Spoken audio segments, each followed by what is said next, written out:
हम लज्जित हैं देवी, हमें क्षमा कर दीजिए। हाँ देवी, हम वचन देते हैं, अब हम अमृत के बंटवारे के लिए असुरों से झगड़ा नहीं करेंगे।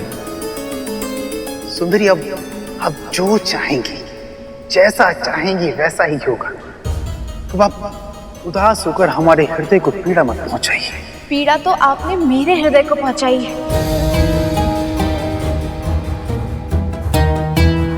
मैंने पहले ही कहा था कि आप लोग लड़ाई नहीं करेंगे, किंतु आप में से किसी ने नहीं सुना। चलिए क्षमा मांगिए, कान पकड़ के उठक बैठक करिए।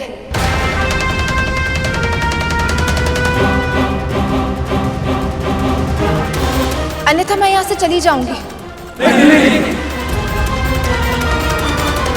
असुरो!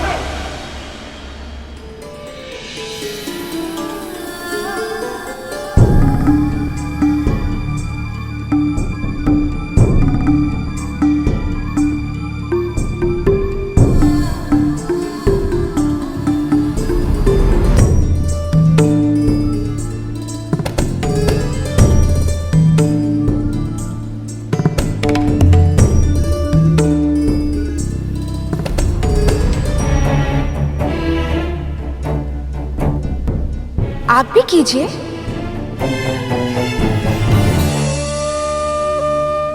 ठीक है, मैं चली जाऊँ। नहीं, अब हम करते हैं।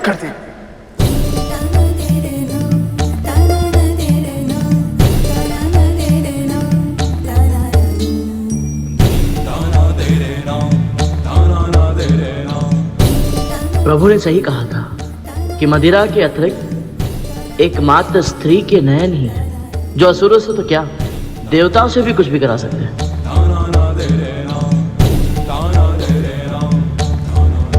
जो कल्पना से भी परे था, प्रभु ने उसे संभव बना दिया। अद्भुत प्रभु, अद्भुत।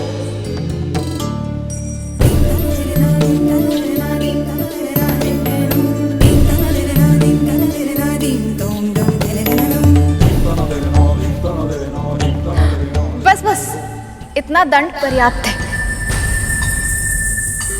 तो चलिए एक खेल खेलते हैं। आप सभी असुर एक पंक्ति में आ जाइए और आप देवता दूसरी पंक्ति में। मैं आप सभी से एक एक करके प्रश्न पूछूंगी। जो उसका सही उत्तर देगा उसको सबसे पहले अमृत मिल जाएगा। कहिए, स्वीकार है? स्वीकार है देवी। आपको स्वीकार है? स्वीकार है।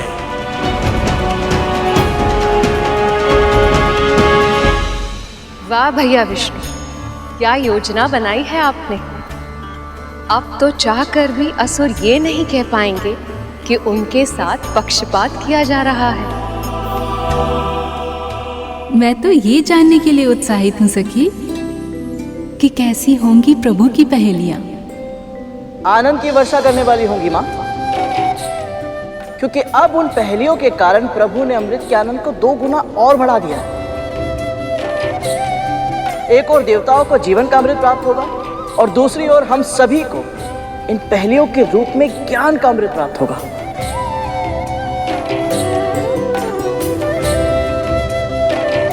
सीखने की अद्भुत ललत है तुम में करुण।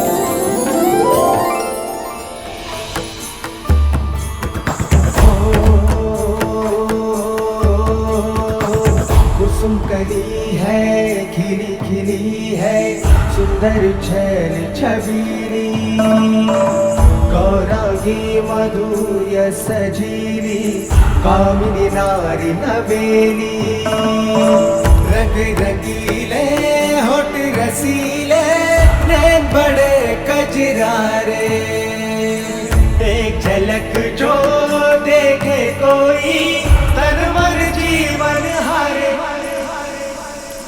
मोहिनी आई मन को मोहने आई, मोहिनी आई मन को मोहने आई, मोहिनी आई मन को मोहने आई, मोहिनी आई मन को मोहने आई, मोहिनी आई।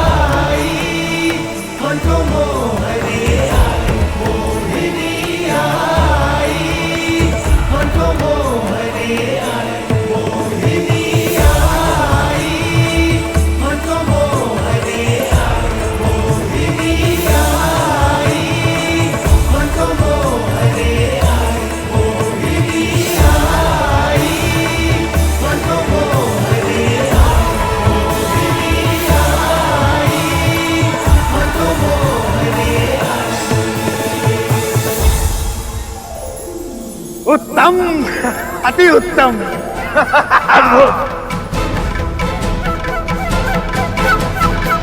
जो उत्तर बताए वो पुरस्कार पाए, जो अमृत पिए वो अमर हो जाए।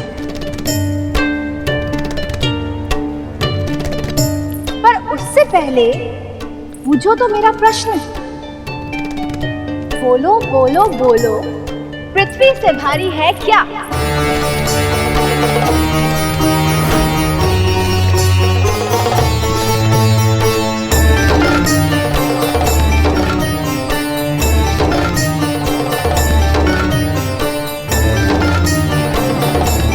माँ का गौरव।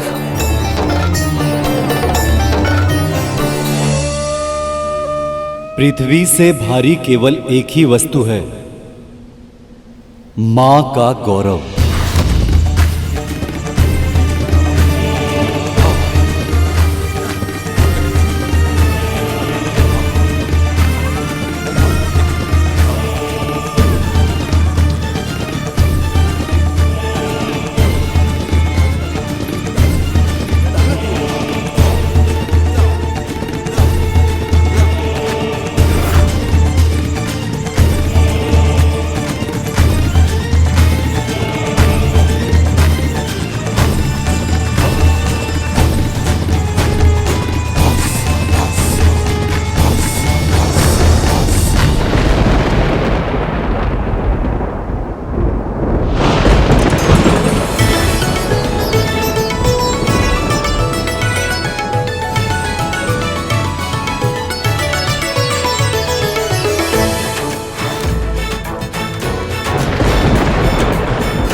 धन्यवाद प्रभु, ये सब बस आपकी कृपा दृष्टि के कारण हुआ है।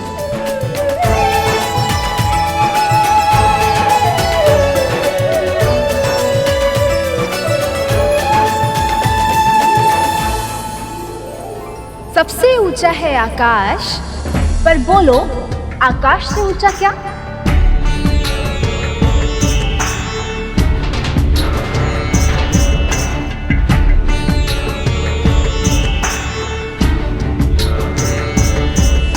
पिता।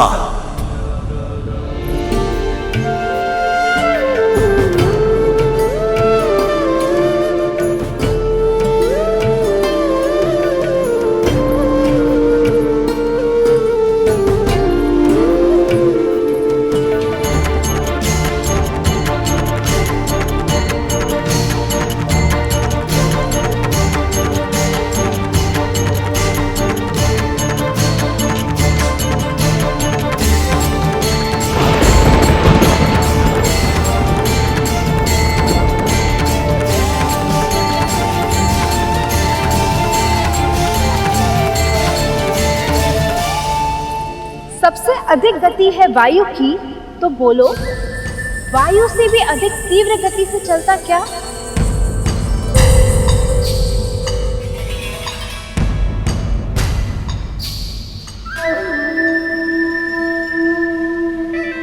मन।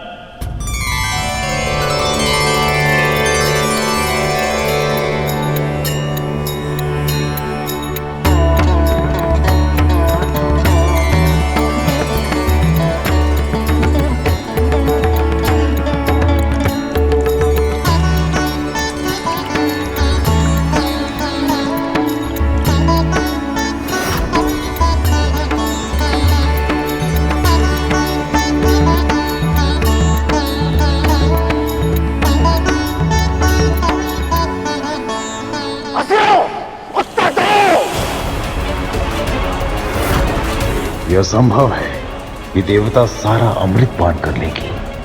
हम असुरों को कुछ करना होगा। तीनों लोकों में गिन सके ना कोई जिनको ऐसे असंख्य तिनके, तो बोलो तिनकों से अधिक क्या?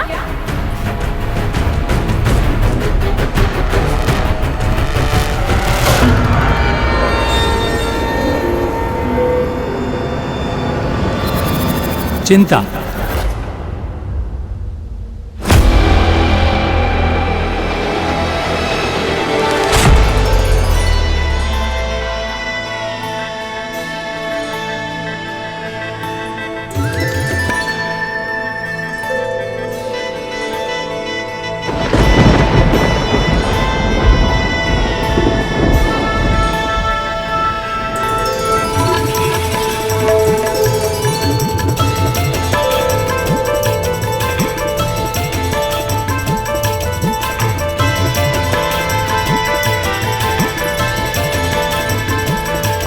जीवन के लिए सबसे प्रमुख है धर्म, पर बोलो धर्म के लिए सबसे प्रमुख है क्या? दक्षता।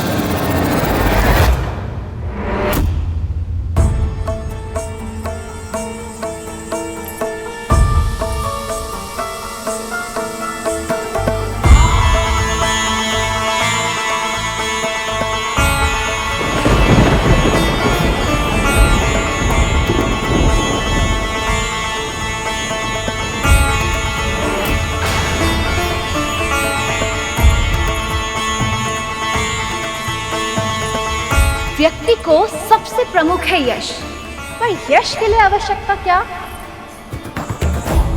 दान।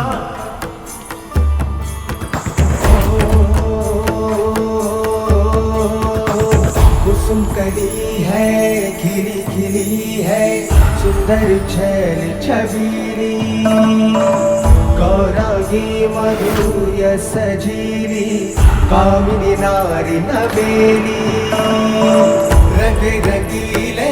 हर प्राणी की अभिलाषा है स्वर्ग, पर स्वर्ग के लिए प्रमुख है क्या? बल है। जो देखे सत्य।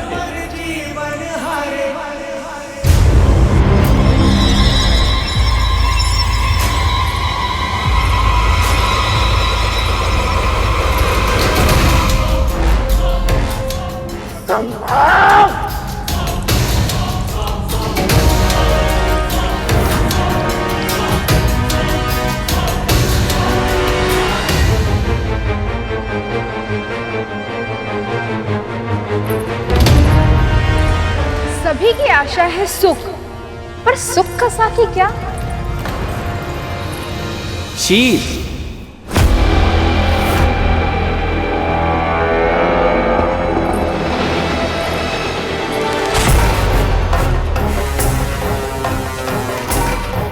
एक के बाद एक सभी देवता अमृत पाते जा रहे हैं, पर असुरों में से किसी को भी अभी तक अमृत के दर्शन तक नहीं हुए। ऐसे तो यह देवता सारा अमृत समाप्त कर देंगे। नहीं नहीं, मुझे शीघ्र ही कुछ करना होगा। परम सुंदरी दिव्यांगी धूप सी नारी, चंचला दिव्य अप्सरा मुस्कुराती, दिव्य अप्सरा मुस्कुराती रूप सी। अब कोई मुझे पहचान नहीं पाएगा। इस देवता के स्वरूप में मैं अमृत प्राप्त कर लूंगा।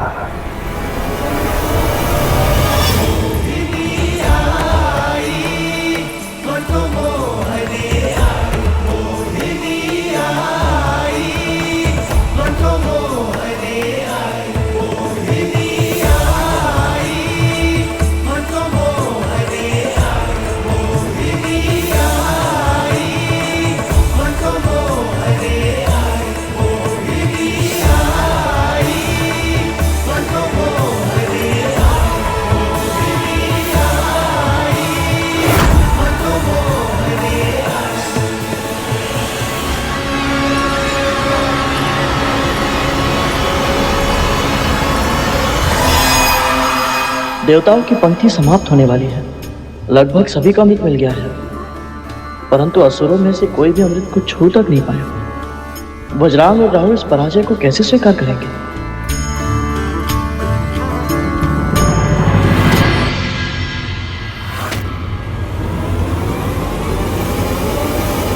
राहु कहाँ है?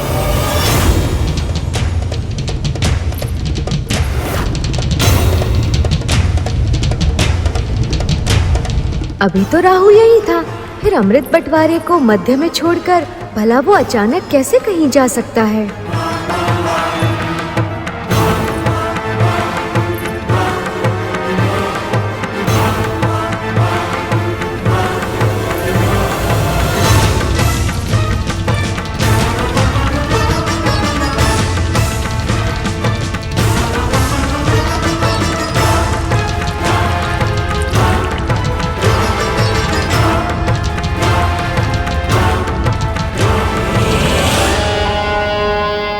जब कोई देवता प्रश्न का सही उत्तर देगा तो मैं अवसर देखकर अमृत पान कर लूंगा।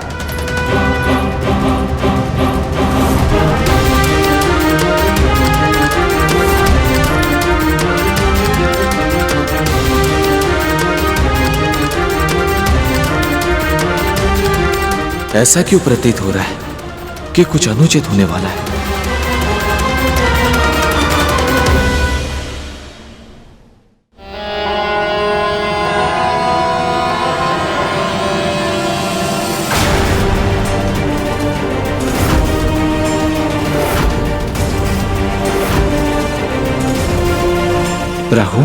राहु क्यों नहीं है यहां?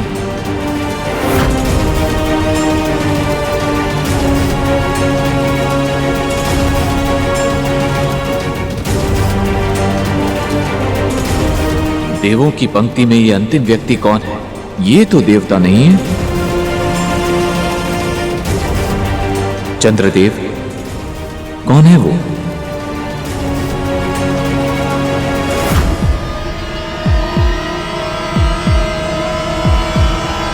रुक जाइए देवी मोहिनी।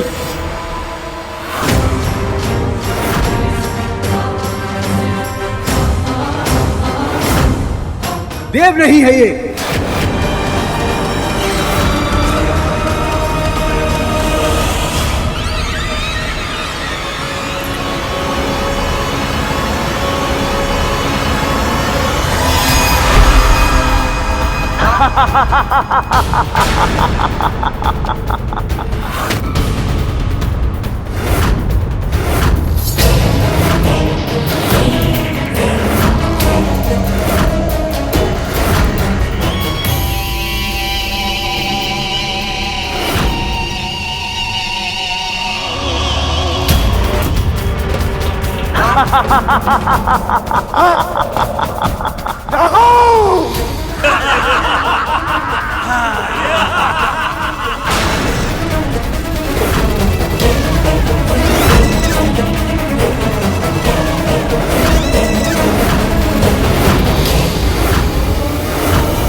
राहु राहु राहु।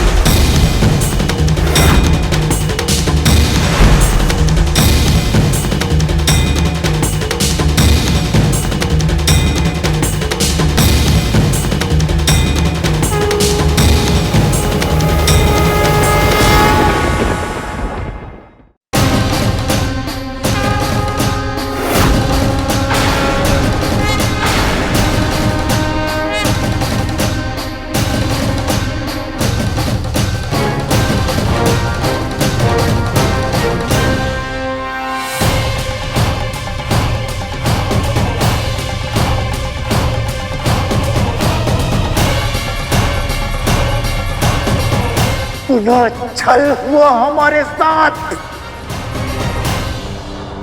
इसका अर्थ देवी मोहिनी विष्णु है।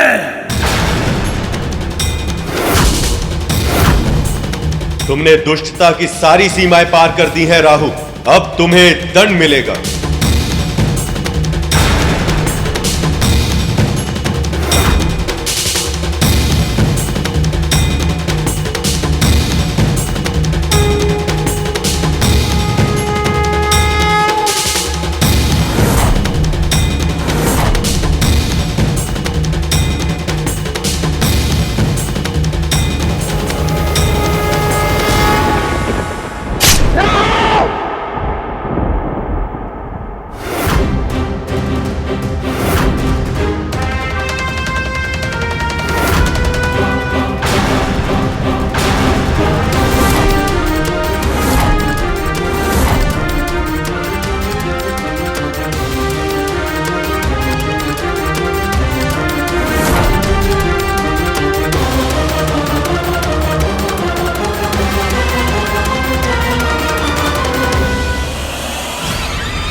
शीश कटने के बाद भी इसके धड़ और शीश दोनों में प्राण है। माँ, ये कैसे संभव है? वो इसलिए कर क्योंकि अमृत के एक बूंद को उसने पी लिया है।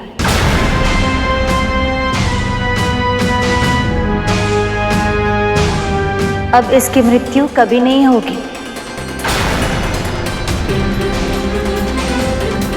पर स्वयं प्रभु के सुदर्शन चक्र ने इसे 2 भागों में विभाजित किया है। इसलिए अब पूरी सृष्टि में कोई भी कभी भी इसे जोड़ नहीं पाएगा। अब ये सदैव 2 भागों में विभाजित रहेगा। जिस प्रकार तूने स्वयं को 2 भागों में बांटकर मेरे साथ छल किया है, यदि फिर किसी के साथ ऐसा छल किया तो तू सदैव के लिए 2 भागों में बट जाएगा और फिर तेरे दोनों भाग कभी एक साथ नहीं हो पाएंगे। ये मेरा श्राप है। इसे चेतावनी दी थी मैंने। यदि इसने धर्म के पथ को चुन लिया होता तो आज ये स्थिति नहीं आती। मुझे तो प्रभु के क्रोध से भय लग रहा है।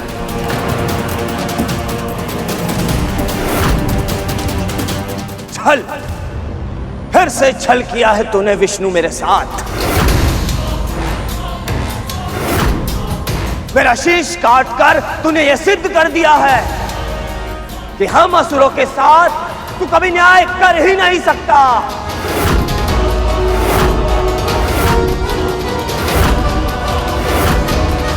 मूर्ख, कोई छल नहीं किया है मैंने, वही किया है जो तुम असुर सदैव करते आए।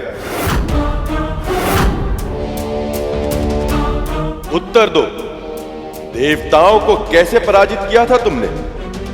शारीरिक बल से, युद्ध क्षमता से, या फिर छल से? गुरु शुक्राचार्य की तपस्या की शक्ति से, संजीवनी विद्या की सहायता से? क्या वो युद्ध धर्म था?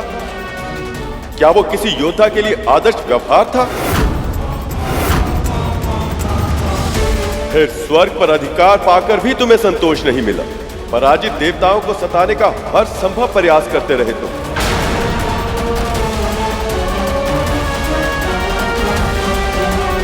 यहां तक कि अपनी मां समान देवी अदिति की तपस्या भंग करते समय उनके प्राण तक लेने का प्रयास किया। देवताओं की माता अदिति ये भीषण तप अपने पुत्रों को स्वर्ग का सिंहासन पुनः दिलाने के लिए कर रही है, परंतु उन्हें यह स्मरण नहीं है कि हम उनका यह उद्देश्य कभी पूर्ण नहीं होने देंगे। ऐसे अधर्मियों का शासन स्वर्ग पर तो क्या, पूरे ब्रह्मांड में भी यदि कहीं होगा तो मैं उसका विरोध अवश्य करूंगा।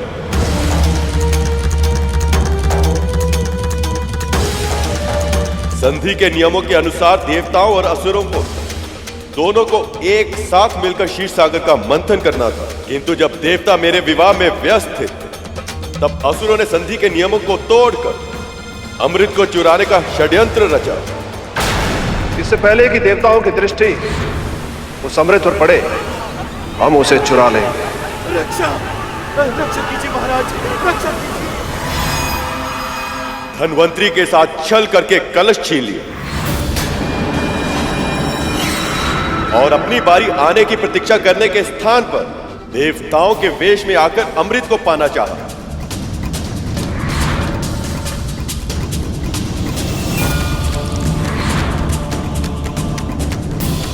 जो स्वयं छल पर छल करता आया हो, उसे दूसरों के कार्यों पर आपत्ति उठाने का कोई अधिकार नहीं।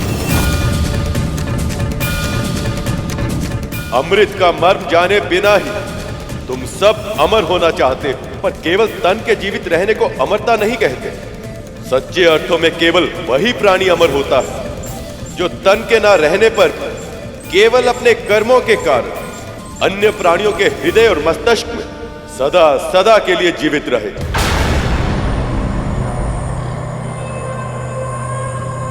तुम्हें लगता है कि मैं देवताओं का पक्ष लेता हूं, पर जड़ बुद्धि, मैं देवताओं का नहीं, देववत का पक्ष लेता हूं।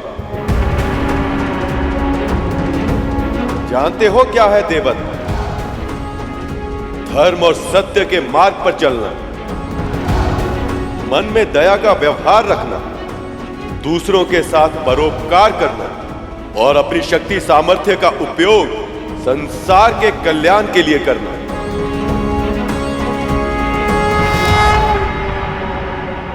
यदि तुम सबने ये किया होता तो मैं आज तुम्हारा पक्ष भी अवश्य लेता, पर अब तुम्हारा मुख राहु और धड़ केतु बनकर अनंत काल तक विचरण करता रहेगा।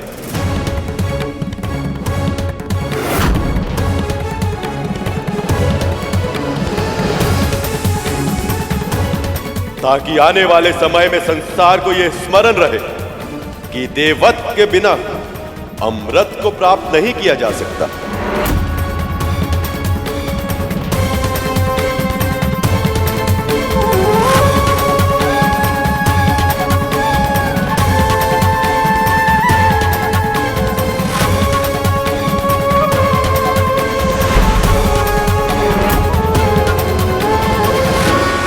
संभालिए देवराज, आज से अमृत आपका हुआ।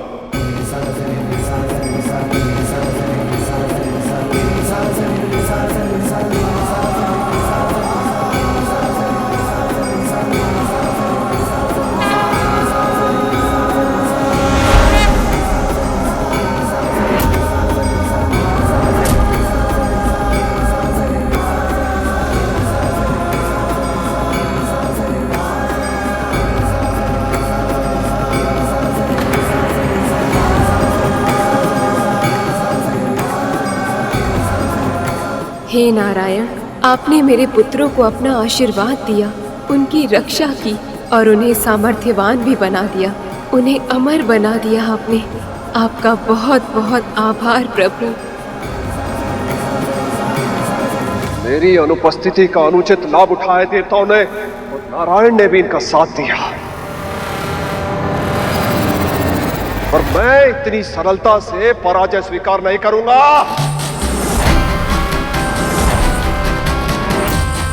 मैं अपना भाग्य बदलने जा रहा हूं मां। अमृत को प्राप्त करके रहूंगा मैं किसी भी मूल्य पर।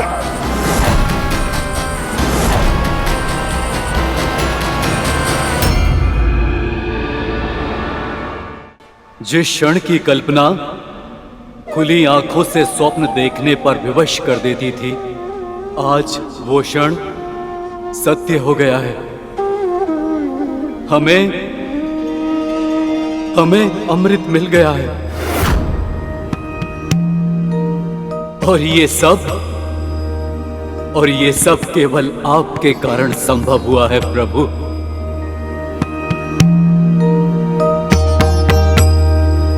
मंथन को सुनिश्चित करने के लिए आपने कच्छप का अवतार लिया।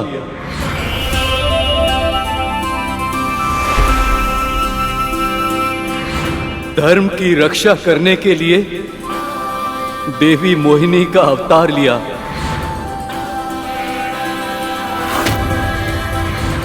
और स्वयं इस कलश की रक्षा की।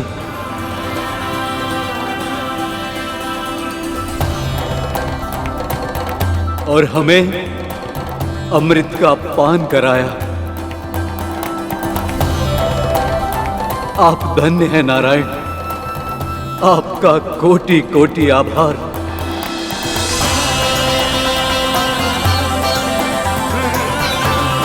और अब मैं देवराज इंद्र अपने सभी देवताओं की ओर से आपको वचन देता हूं कि हम अपना दायित्व पूरी निष्ठा के साथ निभाएंगे और समाज के कल्याण के लिए अपने जीवन को समर्पित कर देंगे। आप सबसे यही अपेक्षा है। आप अपने निश्चय में सफल रहे। आपका कल्याण हो।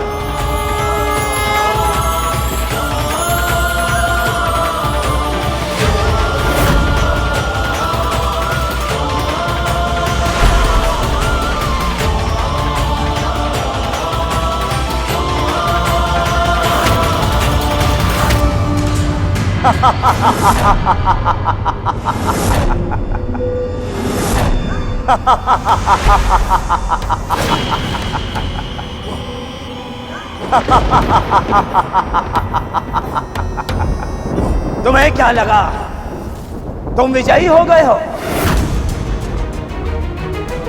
पर ये तो बस एक झड़प थी।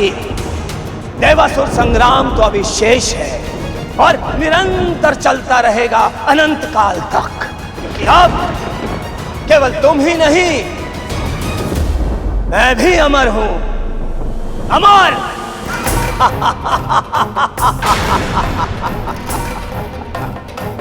अब मैं तुम सबको सदैव ही भयभीत करता रहूंगा।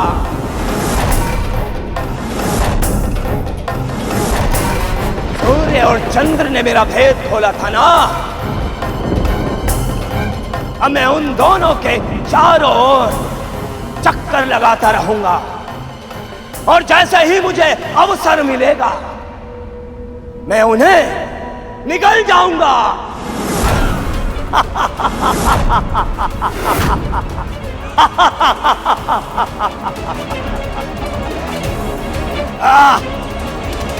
कितना दुष्ट है ये राहु। स्वयं परम पिता श्री नारायण से दंड मिला, फिर भी अपने कर्मों को सुधारने का विचार तक नहीं आया इसके मन में।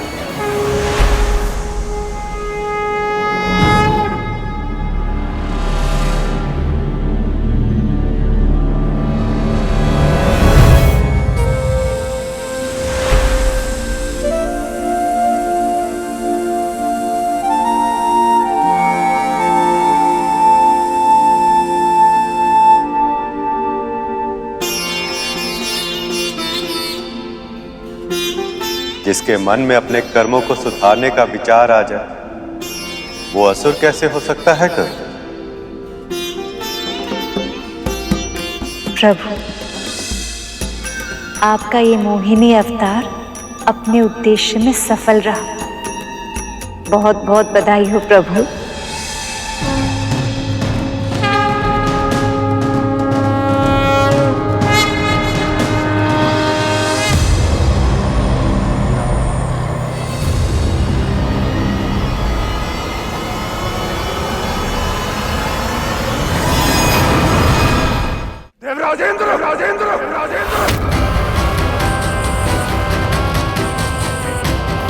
मेरी अनुपस्थिति में अमृत को पाकर स्वयं को चतुर समझ रहे हो?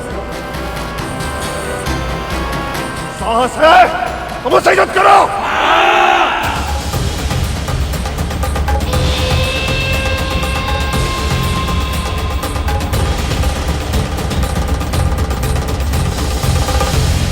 आपने इन असुरों को कितने अवसर दिए, कितनी बार समझाया, कितनी बार इनके अपराधों को क्षमा किया, परंतु ये असुर ये समझना ही नहीं चाहते कि अमृत के योग्य ही नहीं, और आपके निर्णय के बाद भी अमृत छीनने के लिए इन्होंने देवताओं पर आक्रमण किया।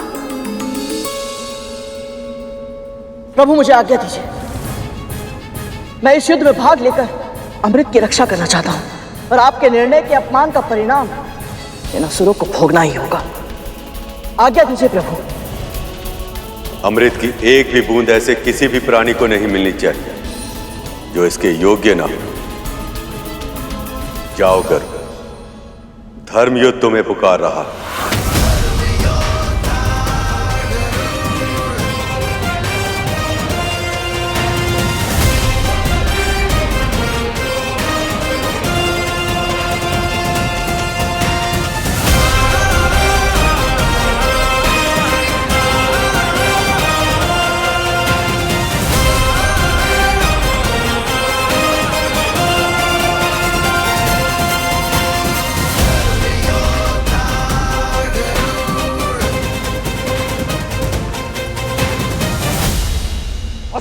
तन से रक्त की अंतिम बूंद तक क्यों न बह जाए, हमें ये चक्रव्यूह तोड़ना ही होगा। अमृत को किसी भी मूल्य पर पाने का प्रयास करो। आसुरी शक्ति की, आसुरी शक्ति की। प्राणों की परवाह नहीं है देवताओं, अब हम अमृत पी चुके हैं। अब इसकी रक्षा करना हमारा कर्तव्य है, चाहे जो हो जाए। ये सुरक्षा कवच टूटना नहीं चाहिए। आक्रमण!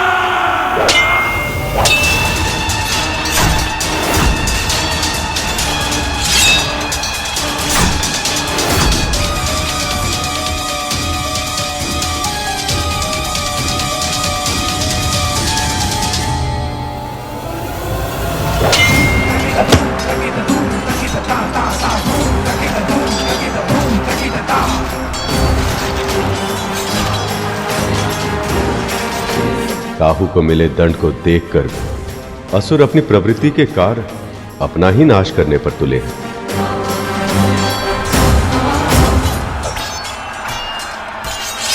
जयंत, मेरे पुत्र,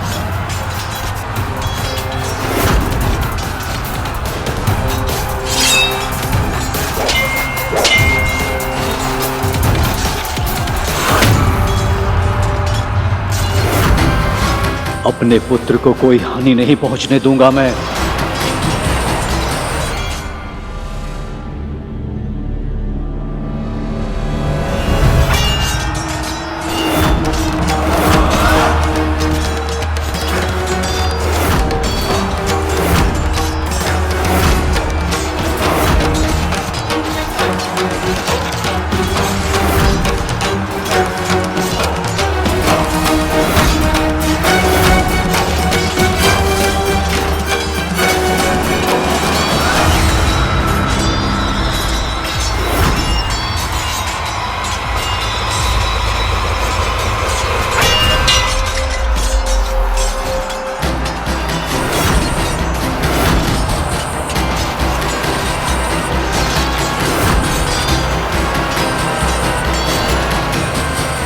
इंद्रपुत्र जयंत अभी भी बालक है प्रभु। एक बालक पर वार करके बलि ने युद्ध के नियमों का उल्लंघन किया है। प्रभु, अब देवराज इंद्र क्या करेंगे? अपने पुत्र की रक्षा या अमृत की?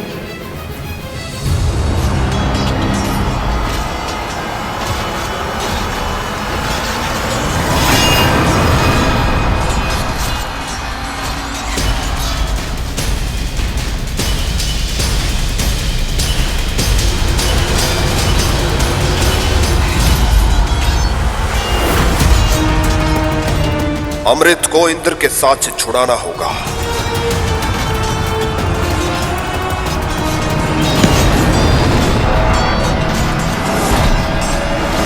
यदि अमृत गिर गया तो अनर्थ हो जाएगा।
ये ले जयंत, अमृत और अपनी रक्षा करो।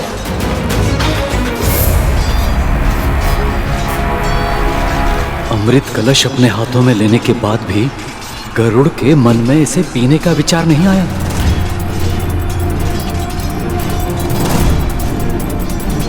जाओ यहां से शीघ्र। गरुड़, जयंत के साथ जाओ और अमृत को स्वर्ग तक पहुंचाने में उसकी सहायता करो। जाओ।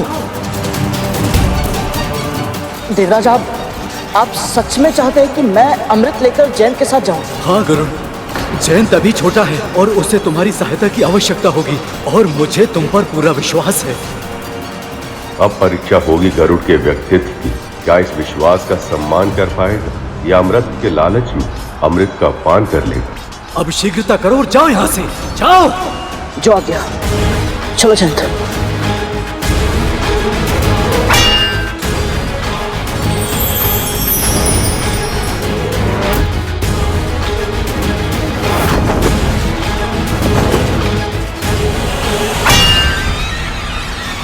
पीछा करो।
प्रभु, अमृत की 4 बूंदें गिर गई। यह भी विधाता की योजना का भाग है शेष। भारत खंड के 4 नगर हरिद्वार, प्रयाग, उज्जैन और नासिक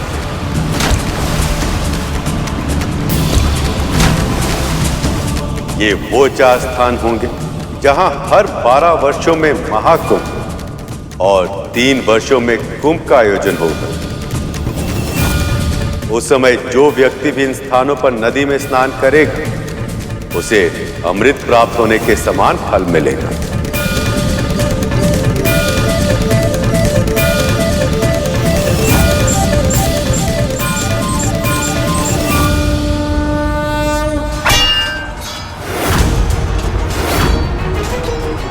बस बहुत हो चुका, अब इस युद्ध को समाप्त करना ही होगा। वज्र का प्रयोग अब करना ही होगा मुझे।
महाराज बलि अचेत हो गए हैं।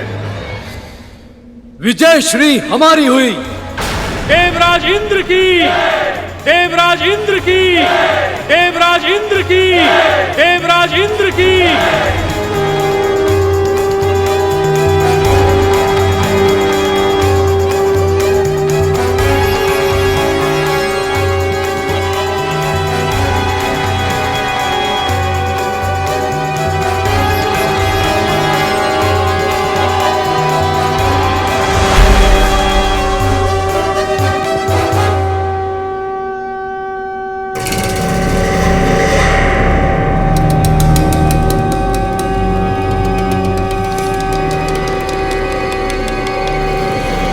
ये देवराज इंद्र का शंखनाद है।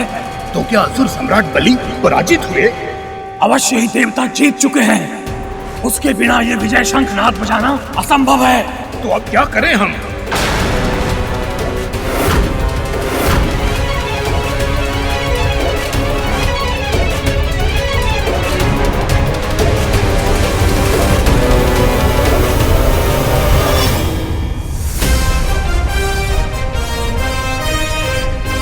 ये तो वही पक्षी है जिसने सेनापति वज्रांग की पूरी सेना को हरा दिया था और मंदराचल पर्वत को अकेले ही उठा लिया था। हे महादेव, हम इनका सामना कुछ असुरों के साथ कैसे कर पाएंगे? भागो, अपने प्राण बचाओ।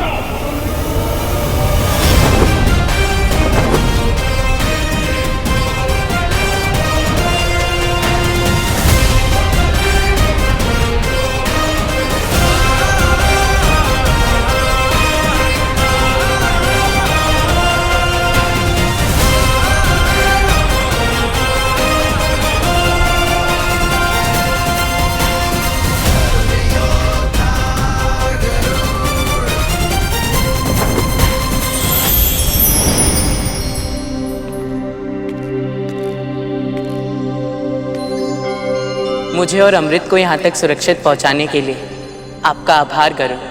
आभार की आवश्यकता नहीं है जैन, ये तो मेरा कर्तव्य था। चलिए इसे सुरक्षित भीतर रख देते हैं। नहीं जैन, स्वर्ग में प्रवेश करने का अधिकार अब तक मैंने अर्जित नहीं किया है। मेरा कर्तव्य तो बस तुम्हें और अमृत को यहाँ सुरक्षित पहुँचाना था, तो मुझे लौटना होगा। सचमुच आपकी कर्तव्य निष्ठा अद्भुत है गरुड़।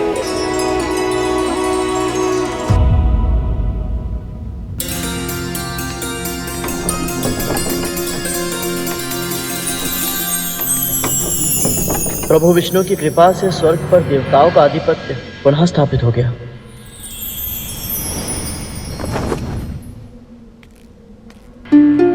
इस अमृत को किसी सुरक्षित स्थान पर रखना होगा।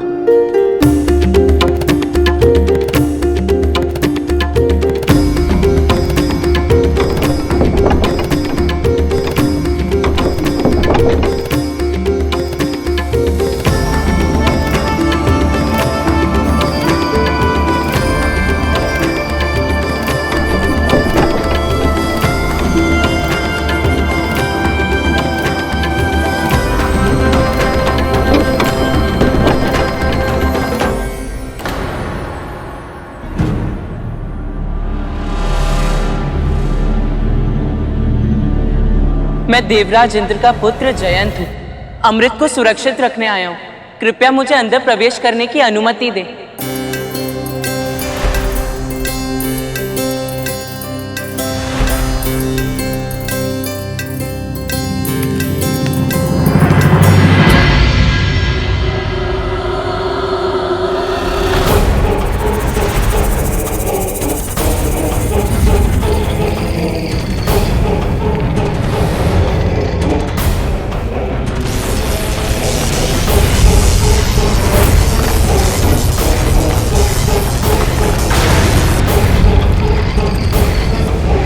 ये दोनों सर्प की प्रतिमा पिताजी के भूलोक पर रहते सर्प भाइयों की तो नहीं हो सकती।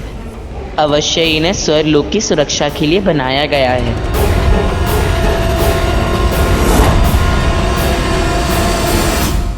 हे अंत्य सर्पों, मैं देवराज इंद्र का पुत्र जयंत हूँ। अमृत को यहाँ रखने आया हूँ। अब इसकी सुरक्षा का दायित्व आपका है।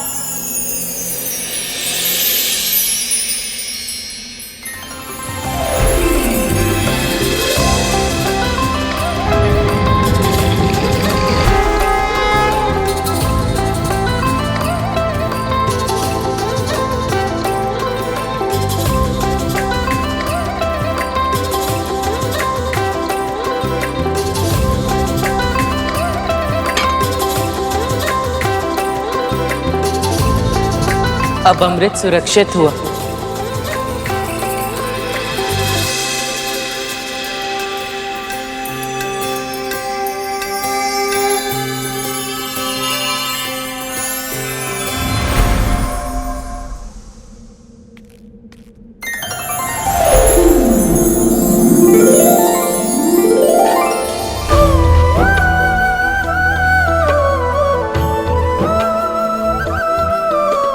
आपका कोटि कोटि आभार प्रभु। श्रीहीन, भाग्यहीन, परम दुख की अवस्था में हम देवता व्याकुल थे और ऐसी स्थिति में आपने हमारी पुकार सुनी।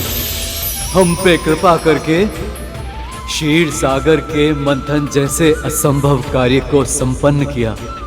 हम तो बस माध्यम थे प्रभु। ये विजय तो आपकी ही है। विनाश के मुहाने पर खड़े इस संसार को नया जीवन दिया है आपने। अनंत प्राणियों की रक्षा की है। आपकी जय हो प्रभु। आपकी सदा की जय। गणेश, नारद, सखा, ब्रह्मदेव, गुरु बृहस्पति और आप सभी देवी देवताओं को मेरा बहुत बहुत आभार।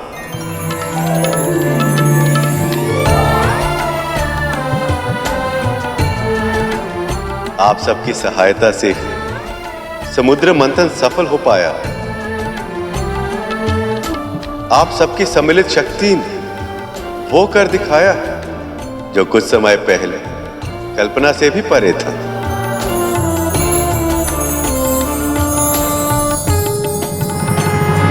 सत्य कहा था माँ ने, ये सब किसी स्वप्न जैसा ही तो है।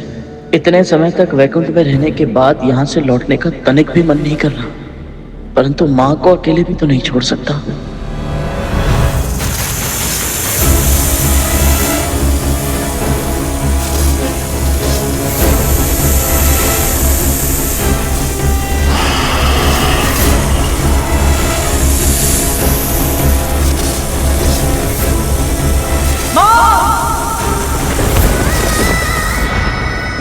वहां माँ को कितना कुछ सहना पड़ता है, कितना श्रम करना पड़ता है। और इस मंथन में मंदराचल का योगदान कोई चाहे भी तो भूल नहीं सकता। अब आप अपने मूल स्थान पर लौट जाएं। मैं आपको यह आशीर्वाद देता हूं कि आपकी सतह पर सदैव दुर्लभ से दुर्लभ जड़ी बूटियां और औषधीय पौधे उगते रहेंगे, जो अनंत काल तक मानव जाति की सेवा करेंगे। और उसके कारण कोई भी पृथ्वीवासी आपको कभी भूल नहीं पाएगा। अनंत काल तक यश और सम्मान के पात्र होंगे आप।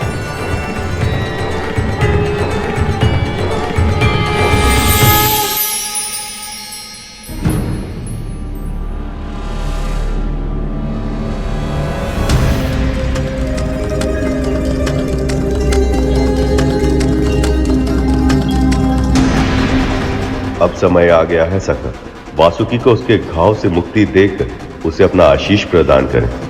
अवश्य सखा।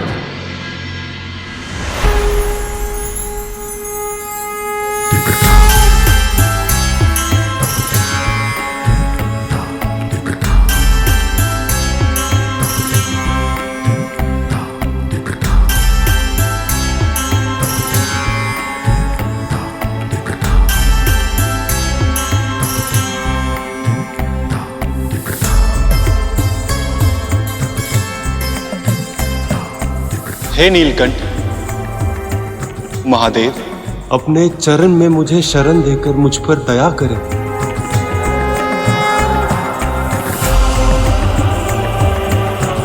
उठो वासुकी, उठो।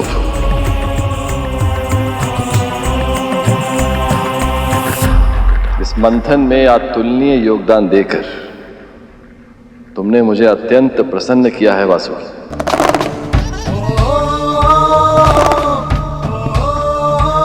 अब से तुम्हारा स्थान मेरे चरणों में नहीं, ऊपर है, बहुत ऊपर।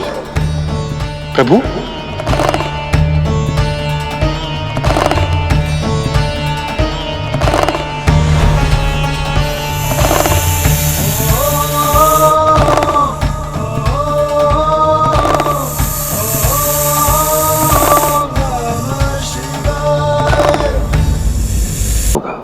नागेश्वर महादेव शिव की। नागेश्वर महादेव शिव की नागेश्वर महादेव शिव की जय। नागेश्वर महादेव शिव की नागेश्वर महादेव शिव की जय।